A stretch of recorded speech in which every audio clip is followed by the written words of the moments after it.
Okay, let's dive right into this explainer. Today, we're uncovering the microscopic drama happening right inside our cells when we down that energy drink or candy bar. Now, we hear all the time about how bad excessive sugar is, right? But usually the conversation just stops at calories and weight gain. Well, today, we're zooming way in. We are going to look at the actual cellular machinery to understand exactly what breaks down when we overload our system. So how exactly does eating way too much sugar break your body's engine? It's a great question. To answer it, we've got to look past just counting calories and understand a hidden biological connection. You might think of insulin resistance as one problem and inflammation as a totally separate issue, like a twisted ankle or an infection. But here is the wild part. High blood sugar and systemic inflammation are actually triggered by the exact same molecular switch. All right, part one, the healthy glucose door. Before we look at the breakdown, let's just establish our baseline, okay? Let's see how a healthy cell welcomes energy. Think of your cell as this highly secure fortress. It desperately needs energy, which comes in the form of glucose, but it can't just leave the front gates wide open. Insulin acts as the crucial key, and a protein called GLUT4 is the heavy door that must be unlocked to let that glucose inside. If that key doesn't turn, the door doesn't open.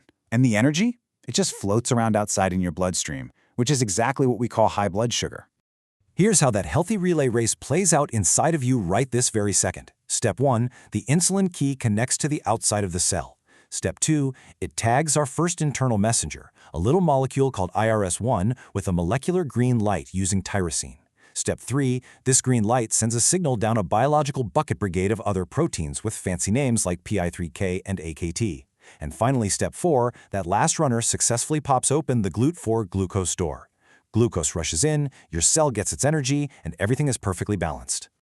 Moving on to part 2, flipping the master switch. But what happens when we totally overwhelm this beautiful system?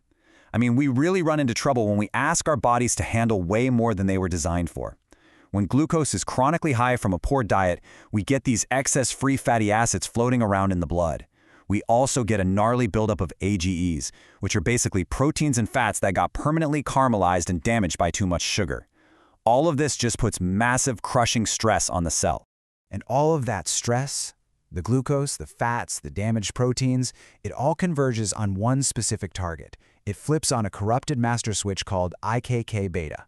Now, IKK-beta is a specific type of enzyme called a kinase, and its entire job is basically to run around the cell slapping warning tags on other molecules like a totally panicked boss. In a healthy cell, it stays quiet, but under metabolic stress, it wakes up and creates absolute chaos. Which brings us to part 3, one switch, two bad jobs. So the absolutely crucial point to grasp here is that once this IKK beta switch is flipped, it doesn't just do one single thing. Oh no, it acts as a cellular double agent. Following the biological pathways from IKK beta, we see it triggers two completely different disasters at the exact same time. This is honestly the holy grail of understanding modern metabolic disease. It maps out exactly how one single stress response splits into the two biggest health threats we face today. Let's actually break down those two paths. On one side, IKK beta hits a second switch called NF-kappa beta. This literally tells your DNA to flood your body with inflammatory signals. Your body basically thinks it's under attack from an infection, pulling a false fire alarm that creates massive systemic inflammation. But get this, at the very same time, on the other side, IKK beta sabotages our earlier relay race. Instead of getting a healthy green light, it tags our first messenger off with a serine tag. It's exactly like shoving chewing gum into a padlock. The insulin key can't turn, the relay completely stops, and the glucose door stays locked out. Boom, insulin resistance. One switch, two jobs. Think about that for a second. This simple phrase completely changes how we should look at our health. It proves that cellular inflammation and insulin resistance aren't just kind of related or coincidentally happening at the same time. No, they are born from the exact same microscopic moment. When you have one, you almost certainly have the other. For sure, because IKK beta is driving both vehicles. Let's move on to part 4, the vicious self-feeding loop. Let's see how this damage actually builds a runaway train effect inside your body.